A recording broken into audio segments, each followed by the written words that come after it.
ایک وقت میرے ساتھ بھی ایسا تھا کہ میں کہتا تھا کہ میں اتنی دعائیں مانگتا ہوں مگر کوئی بھی قبول نہیں ہوتی. کیوں نہیں ہوتی قبول؟ لیکن میں غلط تھا.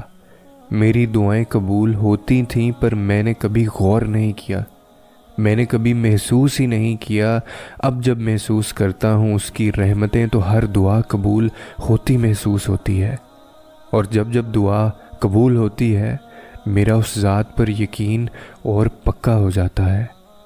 اگر تم مایوس ہونا چاہتے ہو تو بے شک مایوس ہو جاؤ، بلکہ میں تمہیں بتاتا ہوں کہ مایوس ہونا کیسے ہوتا ہے اور مایوس ہونے کے بعد کیا ہوتا ہے. چلو ایک بار کو تو تم تھک کر دعا کرنا چھوڑ بھی دو تو کیا؟ کبھی سوچا ہے کہ اس کے بعد کیا ہوگا؟ تم دعا مانگنا چھوڑ دو گے، تمہارے بے چین دل کو کہیں سکون میسر نہیں ہوگا. پر کیا اس کے بعد تمہیں عطا کا یقین ہوگا کیا؟ اس کے بعد تم یہ امید بھی کر سکو گے کہ اللہ تمہیں وہ عطا کریں گے جو تم مانگتے تھے یا چاہتے تھے، جو اب تم بھی جانتے ہو؟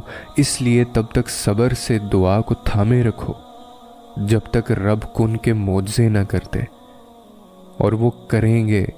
دیکھو وعدہ خلافی ہمارے رب کی صفت نہیں ہے. اللہ نے کہہ دیا میں قبول کروں گا تو بس، اور کسی بات پر غور کرنے کی ضرورت نہیں ہے. اور میری بات پہ یقین رکھو کہ ایک دن آئے گا جب تمہیں تمہارے صبر کا صلہ دیا جائے گا. ایک دن آئے گا جب تمہیں تمہاری دعاؤں کی قبولیت دکھائی جائے گی. ایک دن آئے گا جب کن فایا کن کے معجزوں کو تمہارے سامنے رونما کیا جائے گا. ایک دن آئے گا جب تمہاری چاہتوں کو تمہارے سامنے کھڑا کر دیا جائے گا. اور دن بس تبھی تمہاری زندگی میں آئے گا جب تم صبر کی آخری حدوں کو چھو لو گے، جب تم آخری وقت تک اپنے رب کو راضی کرتے رہو گے. اور رب کو راضی تم نے صبر، یقین اور انتظار سے ہی کرنا ہے. اس ذات کو علم ہے کہ تم کتنی مشکل سے سنبھالے ہوئے ہو خود کو.